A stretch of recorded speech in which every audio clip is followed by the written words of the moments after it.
Barcelona এবং Marc-André টের স্টেগেনের মধ্যকার পরিস্থিতি যেন এখন টগবগ করে ফুটছে। বার্সেলোনা ক্লাব তার অধিনায়কের বিরুদ্ধে শাস্তিমূলক ব্যবস্থা নেওয়া শুরু করেছে, কারণ তিনি তার বদলি খেলোয়াড় জোয়ান গার্সিয়াকে নিবন্ধন করানোর জন্য ক্লাবের একটি অনুরোধ প্রত্যাখ্যান করেছেন। নিয়মটি হলো, কোনো খেলোয়াড়ের চোট যদি 4 মাসের বেশি দীর্ঘ হয় তবে ক্লাব তার বেতনের 80% ব্যবহার করে একজন নতুন খেলোয়াড় নিবন্ধন করতে পারে।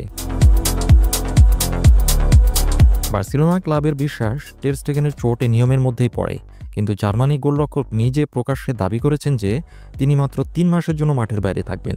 ফলে দুই পক্ষের সম্পর্ক এখন এতটাই তিক্ত যে কাতালুনিয়ায় তার স্বল্প ও দীর্ঘমেয়াদী ভবিষ্যৎ এক কথায় অন্ধকার। তবে জার্মান ফুটবল ফেডারেশনের স্পোর্টিং ডিরেক্টর আন্দ্রেয়াস ফ্রেটিগের মতে এমনটা হওয়া উচিত ছিল না। তিনি বলেন, আমি চাইব তার সাথে আচরণের ক্ষেত্রে বার্সেলোনা যেন তার গুরুত্ব এবং অবদানকে মনে রাখে।